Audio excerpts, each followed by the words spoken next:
Lilly in the Cold. Narrated by Leo Kraska. It is important to note that this story is being told from a female's perspective.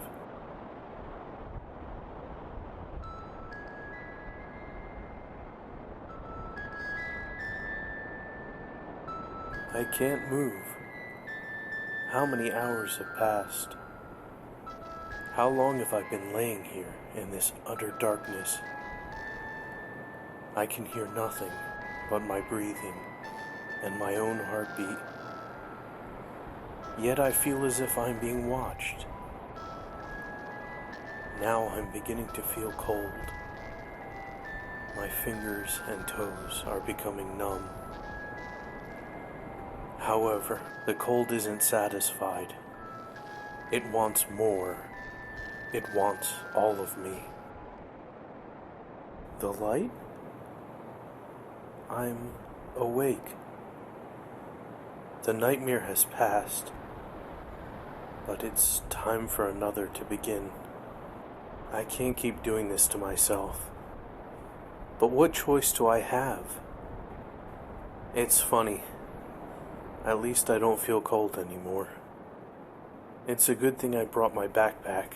I don't know if he slept it off yet, and I don't want to take that chance. I still feel the twinge of pain in my leg with every step I take. I wonder how many nights I'll have to hide here, in this old tree house my dad made. He was my dad. I don't know who he is now. I don't know who I am now. If only Mom was still around then. Maybe. Oh no, I can feel tears coming. There is no place for that in my life anymore. I need to be strong. Besides, the bus is here. Every time I get on this bus, the driver looks at me like I'm abnormal.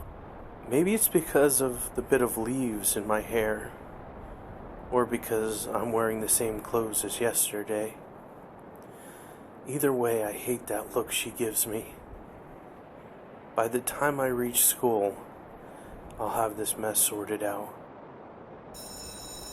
Another day has passed. I feel jealous at the people around me. Everyone seems to talk and laugh. Everyone seems to know somebody else. For me, well, this was my first year of high school. Before this year, I had friends, but now I feel more alone than ever. It seems like everyone has moved on to new friends. Everyone but me. Report cards were handed out. I got A's in 3 of my classes, and B's in the rest. I must have been born to succeed at school, because I barely put forth any effort now to get it signed. Please, God, just let him be normal tonight, so I can get it signed. The bus just dropped me off in front of my house. My dad's car is gone. I know I need this paper signed, but part of me is relieved. The house is toasty warm. I'm so tired of sleeping outside in the winter. Upstairs, my room is just the way I left it. My comfy bed looks so inviting, and I have no choice but to wait for my dad to come home. I suppose it couldn't hurt to take a little rest. Now I'm laying still in the darkness again. There is no sound. My breath and my heartbeat are silenced. The cold has won. As I peer into the looming shroud, I begin to see figures, both great and small. They are eyes, lidless eyes, watching from the dark abyss. It's strange, but I'm not afraid. I keenly hear a whisper in my ear. Never again. I'm jarred awake by a loud call. Lilly! My dad is yelling. The first thing I notice is that it's dark out now. How long have I been asleep? Before I can act, my door bursts open. My dad rushes to my bedside. He smells so bad, but his breath is by far the worst. For a moment, he stares at me through the darkness. I can't make out the expression on his face. He raises his arm slowly and proceeds to click on the lamp overhanging my bed. Oh God, no!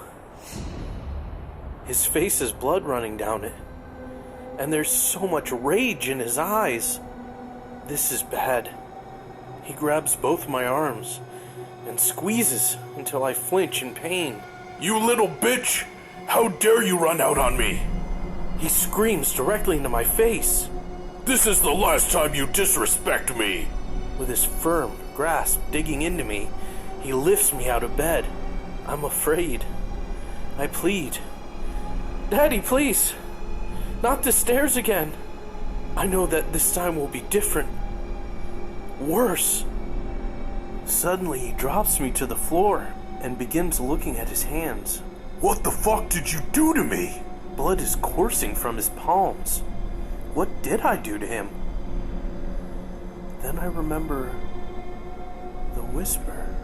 The door to my room abruptly slams closed. My dad looks back and struggles with the door for a bit. It's useless. I know that now.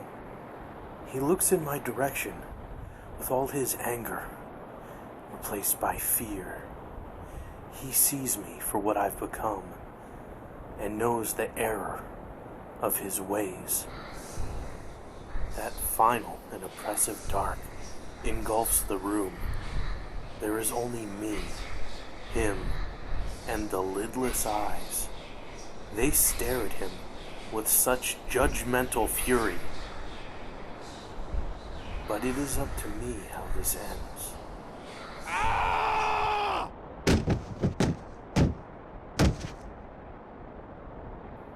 Later, the cops arrive. They are responding to reports of loud screams. After entering my home, they find the broken body of my father at the bottom of the stairs, behind the house, in the treehouse in the woods. They find me. Apparently I froze to death in my sleep on the previous night. The only things that weren't explained by my condition were the 2 flaps of palm skin frozen to either of my arms, and my eyes. My body was missing the eyes, and all that remained were 2 blackened indents. That is because I'm still watching from the darkness.